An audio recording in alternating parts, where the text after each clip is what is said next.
నమస్తే, welcome to Jasvitha food garage. నేను మీ లక్ష్మి. ఈరోజు వినాయకుడికి ఇష్టమైనటువంటి స్వీట్ మోదక్ ఎలా తయారు చేసుకోవాలో చూద్దాం. అది కోవాతో ఎలా తయారు చేసుకోవాలో చూద్దాం. దీనికి కావాల్సిన పదార్థాలు: 1 కప్పు మిల్క్ పౌడర్, 1/2 కప్పు కాచి చల్లార్చిన పాలు, 2 టేబుల్ స్పూన్లు షుగర్ పౌడర్, 2 టేబుల్ స్పూన్లు నెయ్యి, 2 టేబుల్ స్పూన్ల cocoa powder, 1 table spoon melon seeds. ముందుగా మనం కోవా ప్రిపేర్ చేసుకోవడం కోసం ఒక ప్యాన్ పెట్టి అందులో 2 టేబుల్ స్పూన్లు నెయ్యి వేసుకోవాలి.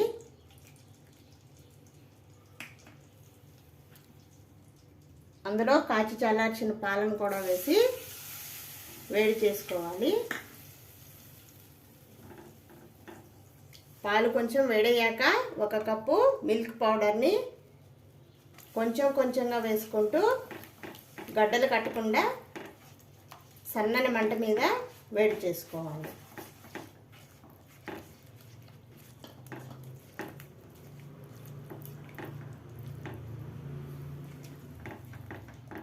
తక్కువ మంట మీద దీనిని ఒక 5 నిమిషాల పాటు వేయించుకోవాలి.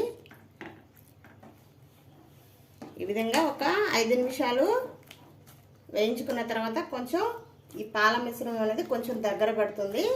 ఇంకొక 5 నిమిషాలు వీటిని వేయించుకుందాం.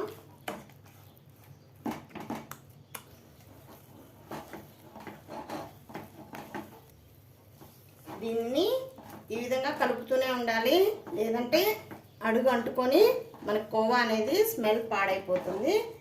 దీనికి నాన్ స్టిక్ ప్యాన్ అయితే కలుపుకోవడానికి ఈజీగా ఉంటుంది. ఈ విధంగా మనకి కోవా దగ్గరకు వచ్చేసింది. దీనిని కంటిన్యూస్గా కలుపుతూనే ఉండాలి, లేదంటే మిల్క్ పౌడర్ అనేది ప్యాన్కి అంటుకొని పోతుంది. ఈ విధంగా కోవా మనకి దగ్గరగా వచ్చిన తర్వాత 2 టేబుల్ స్పూన్లు పంచదార పౌడర్ను తీపి కోసం యాడ్ చేసుకోవాలి. యాడ్ చేసి దీన్ని కూడా బాగా కలిసేటట్టు కలుపుకోవాలి. ఈ విధంగా కోవా దగ్గరగా వచ్చినప్పుడు దీన్ని స్టవ్ ఆఫ్ చేసేసి వేరొక బౌల్లోకి తీసి చల్లార్చుకోవాలి. దీనిని మనం 2 వెరైటీస్ చేస్తున్నాం. దీనిని 2 పార్ట్స్గా చేయాలి. హాఫ్ ఒక బౌల్లోకి తీసుకొని మిగిలిన కోవా మిశ్రమంలో 2 టేబుల్ స్పూన్లు కోకో పౌడర్ని కూడా యాడ్ చేసి కలుపుకోవాలి.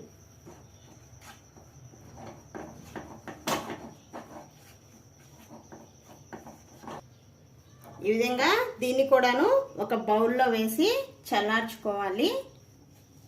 చల్లారిన తర్వాత మనం మోదక్ ప్రిపేర్ చేసుకుందాం. మనం తయారు చేసుకుంటే కోవా మిశ్రమం చల్లారిపోయింది. ఇప్పుడు మోదక్ మౌల్డ్ తీసుకొని దీనికి కొంచెం నెయ్యి కానీ బటర్ కానీ గ్రీస్ చేసేసుకొని ఇవి మెలన్ సీడ్స్, పుచ్చకాయ సీడ్స్, ఇవి గార్నిష్ కోసం లైట్గా కొంచెం ఇందులో వేసేసుకొని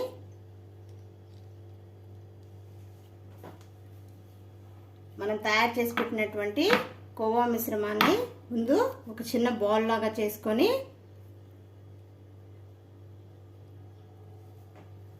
ఇందులో పెట్టి ఈ విధంగా క్లోజ్ చేసేసుకుంటే మనకి మోదక్ షేప్ అనేది వచ్చేస్తుంది.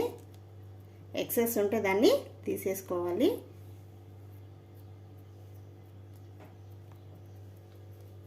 ఈ విధంగా నీట్గా క్లీన్ చేసేసుకుంటే ఈ విధంగా మోదక్ రెడీ అయిపోతుంది.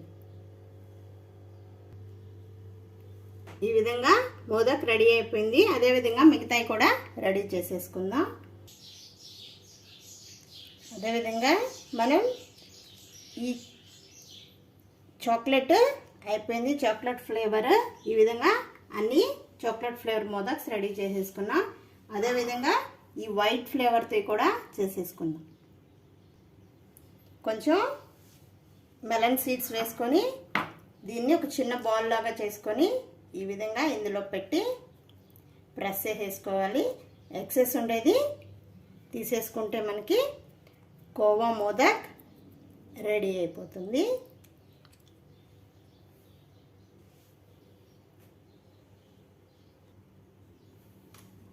వినాయకుడికి ఇష్టమైనటువంటి మోదక్ రెడీ అయిపోయింది. మనం ఒకే ఐటెం తోటి 2 ఫ్లేవర్స్ తయారు చేసుకోవచ్చు. ఒకటి చాక్లెట్ ఫ్లేవర్, ఒకటి ప్లెయిన్.